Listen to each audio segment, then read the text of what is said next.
ఎడారిలో సెలయేర్లు. ఏప్రిల్ 26. నిశ్చయముగా నా ప్రభువైన యేసుక్రీస్తుని గూర్చిన అతిశ్రేష్టమైన జ్ఞానము నిమిత్తమై సమస్తమును నష్టముగా ఎంచుకొనుచున్నాను. ఫిలిప్పి 3:8.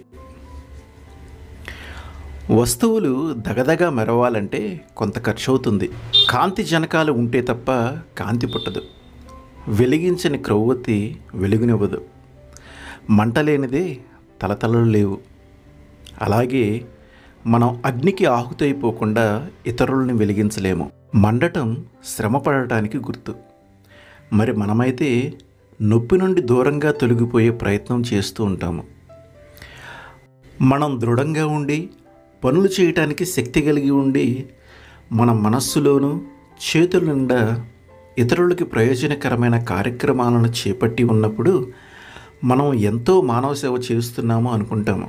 అయితే మనం ఒక మూలన చేరి శ్రమలను అనుభవించడం తప్ప మరేమీ చేయలేని స్థితిలోనో లేక రోగపీడితులంగానో ఉన్నప్పుడు, బాధ మనల్ని కబలిస్తూ ఉన్నప్పుడు, మన కార్యక్రమాలను పట్టించుకునే నాదుడు లేక మూలన పడినప్పుడు మనం ఇతరులకు ఏమీ ఉపయోగపడడం లేదు అనుకుంటాము. మన జీవితమే పనికిరానిదై పోయినట్టు బాధపడతాము. అయితే దీర్ఘశాంతం కలిగి దేవుని చిత్తానికి లోబడితే మనం హుషారుగా ఇతరులకి సహాయపడే రోజుల కంటే బాధల్లో కృషిస్తూ ఉన్నప్పుడు మన చుట్టూ ఉన్న ప్రపంచానికి ఎక్కువ ఆశీర్వాదకరంగా ఉండగలం. ఎందుకంటే బాధల్లో ఉన్నవాళ్ళు మండే కొవ్వొత్తి లాంటి వాళ్ళు కాంతుల్ని వెదజల్లుతారు.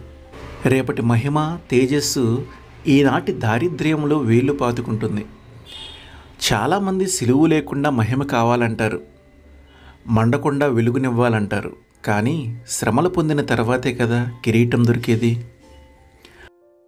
మా ఊళ్ళో పెరిగే మందు చెట్టు కథ విన్నారా?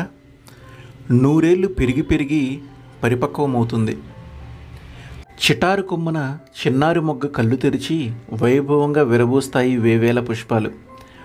మందు చెట్టు త్యాగం కన్నారా? పూలగుత్తి అందమే మందు చెట్టు అంతం. మా ఊళ్ళో పెరిగే మందు చెట్టు కథ విన్నారా? విరబూసిన వేవేల పుష్పాలు రాలుతూ అవుతాయి నేలకి తలంబ్రాలు. రాలిన ప్రతి పువ్వు వ్రేళ్ళు పట్టి ప్రతి పువ్వు అవుతుందో మందు చెట్టు. పూల అంతం అదే మందు చెట్లకు ఆరంభం. అన్నిటికంటే అతి శ్రేష్టమైన కథ విన్నారా? ఒక మహాత్ముడి పవిత్రుడి పరమగాథ.